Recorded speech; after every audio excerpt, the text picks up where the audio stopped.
What is going on, everybody? Welcome to another episode of the Spring Practice Report. We're got mostly ACC and Big 12. Actually, I was trying to remember if we went anywhere else. I did not. Strictly ACC and Big 12 practice notes for you guys, but I got a special one, and it might be a little bit of a letdown for some, but for me, it's exciting. I'm excited to dive into it. So let's give you guys your spring practice notes for March 29th.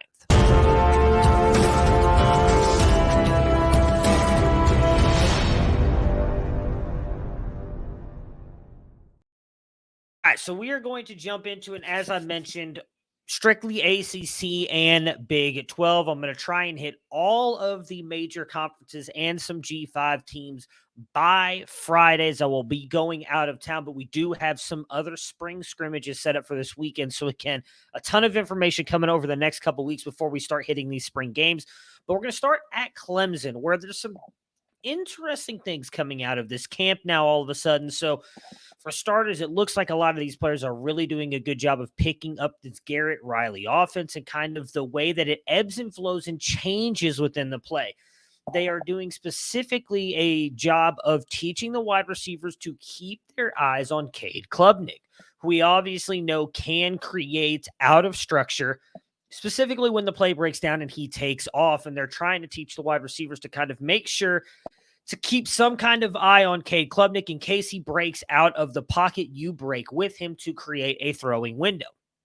That has mostly been with Cole Turner, Bo Collins, and Adam Randall, who have been switching in and out with the first team. Obviously, Antonio Williams is locked into his spot. Those three have kind of been switching in and out of the first team. More specifically with Randall, though, we know that he has put on, I don't want to say put on weight. He came in heavier into camp, and there were talks about his knee. So today we got this from the wide receivers coach. He has gone through it. He has got great parents, and so I think he's got a great foundation of family, faith, and work ethic. He recovered really fast from the ACL injury last year. Then he had the other knee deal and another surgery. He's recovering from that well. A lot of times we have to look at him and say, whoa, slow down.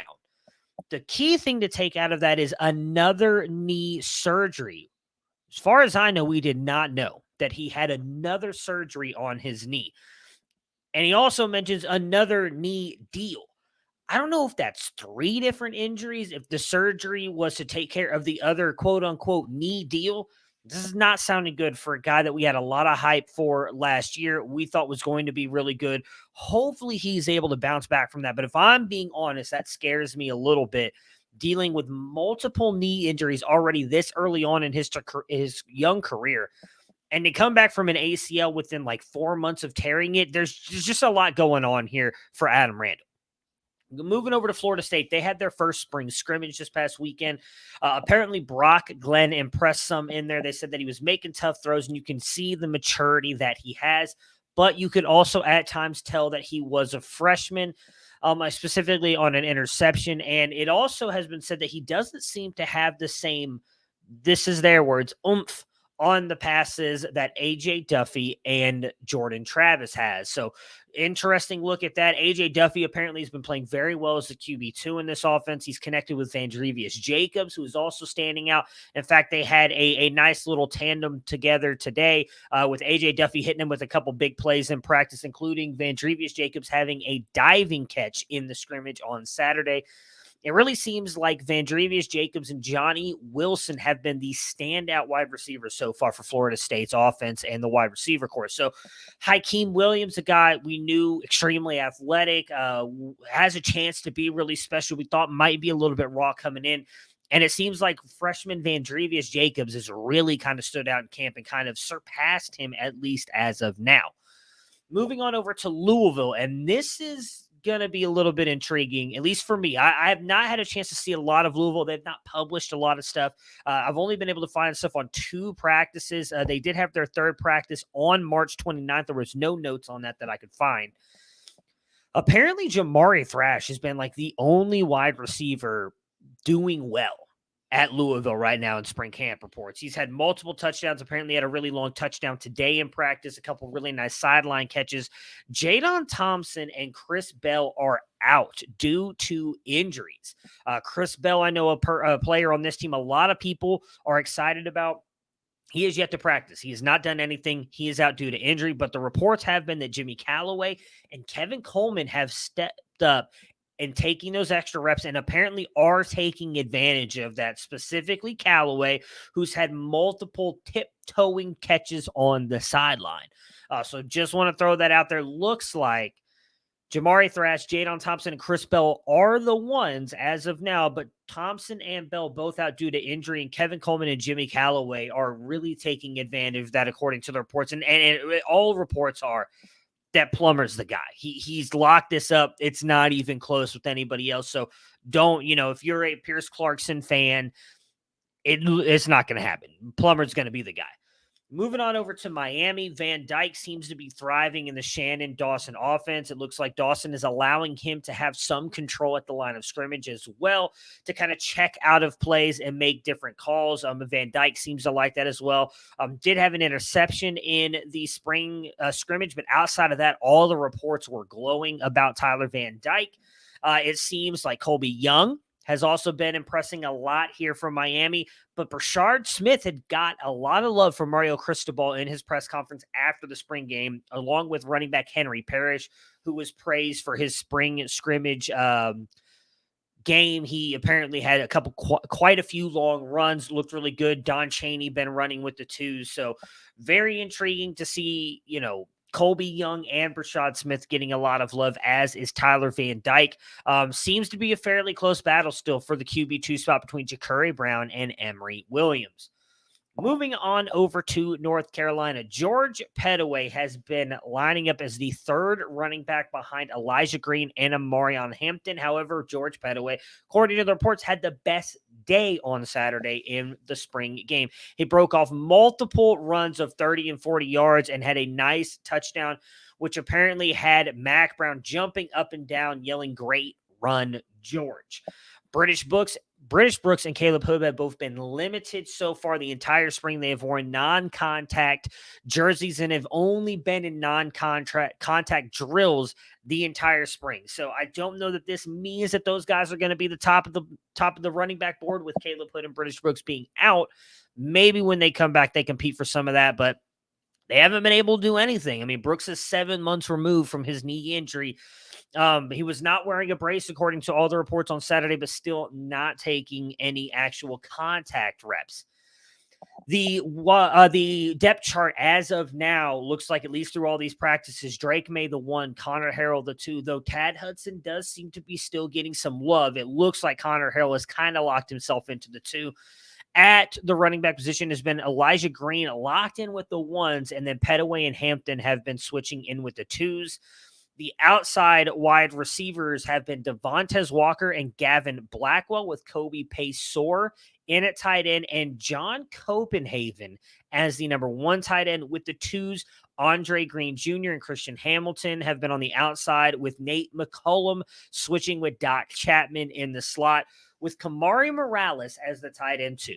You may notice that I did not mention Bryson Nesbitt at all. He has been going with the tight end 3, or he has been the tight end 3 going with the 3s, but he has been mixed in with the 1s and 2s all over the field. There was a report I did earlier this spring talking about how they've been moving him all over the place, and it seems like that's what they're going to do. They seem set on that based on these latest reports as well. They are moving him all over, in the slot, outside, at the tight end position. Bryson Nesbitt could be the guy who's moved all over this offense. Should also mention that Drake May in the spring scrimmage and in today's practice had multiple touchdown connections with Devontae Walker, who seems to be able to separate fairly easily. Again, take that with a grain of salt. We know the UNC secondary is not that good, but he also connected with Kobe Paysor and Nate McCullum on apparently some plays in the spring scrimmage. Moving on over to Iowa State, jumping into the Big 12 now. Not much out of Iowa State. They've only got a couple practices in, not a lot of notes. The one player that seems to be standing out, though, is wide receiver Jayden Higgins, who is impressing in camp and apparently looks to be the best receiver currently at Iowa State's camp. Going over to Oklahoma, This one's going to be kind of interesting. It's a little bit up and down. So on Saturday, multiple people said that Jackson Arnold looked like the best quarterback on the day. He completed a big deep pass to Andrel Anthony and to Nick Anderson. Both were for 50-plus yard touchdowns. On the scramble play to Anderson, a source said that Jackson Arnold was a bit up and down with the first team, though. So that's why I said it's a little bit weird what you hear, right? You could tell apparently by the reports that the speed of things were getting to Arnold a little bit, and you could tell that he's still trying to learn the new schematics and everything. It looked like he was trying to hurry through everything. But then again, that was on Thursday. On Saturday, he had the 2 big touchdowns, one to Andrew Anthony and then one to Nick Anderson. But they have said that he is looking good overall, playing within himself, but at least a little bit kind of showing some of that. But you expect, right? A freshman, you expect the speed of the game to kind of get to him a little bit. Dylan Gabriel's apparently exactly what everybody expected, and he's looking good. Made some couple big shots in the spring scrimmage, a couple today as well, connected deep, so he looks to be doing well. Not much out of the wide receivers outside of the touchdown catches, and the running backs looks like that is switched at least for the past 2 days. It looks like Javante Barnes has been running with the ones and Gavin Sawchuk with the 2s. In the first practice, it was switched around, so it looks like they're giving those guys different reps, but we expect that. We expect it to probably be close to a 50-50 split on those guys. TCU. This is it, guys. This is it. This is the big one. So listen up. Chandler Morris has looked good. He's been playing well, had a couple big plays, had a big completion to Jordan Hudson today in a spring scrimmage that everybody was excited about. But Hoover is the guy who is making a lot of noise here for TCU. And I'm trying to remember what his first name is. So let me see if I can pull this up again. Josh Hoover. Josh Hoover is the quarterback that they're all talking about. And I wonder, it seems like, regardless of what we think or what I think, whatever, Chandler Morris is going to be the guy. But it doesn't sound like Josh Hoover is far behind him. And I would not be surprised that if Morris struggles a little bit, Hoover takes over. They have said that Morris, he's flashed a little bit. He had a big run today. Again, the big play to Jordan Hudson. But they just continue raving about Hoover. Now, maybe nothing happens with that. If you guys remember spring practice reports last year, Morris was looking great, splitting reps with Max Dugan, but we kind of thought Morris was going to be the guy. But they love Sam Jackson, and he was balling out in spring and fall camp. They're like, this guy's the future. Then he transfers out. Now he's the starter at Cal, and from all reports, he's doing great. Just watch Josh Hoover. We want the quarterback in this system, right? And I think Hoover has a chance to possibly take over if Moore struggles. JoJo Earl continues to look good. He has had a great connection, apparently, with Hoover, making a bunch of big plays. When Hoover scrambles and looks for a bailout, JoJo Earl seems to always be there. I can't stop. I keep saying, like, I don't want to pay attention to this Blake Noel stuff. He continues to be great.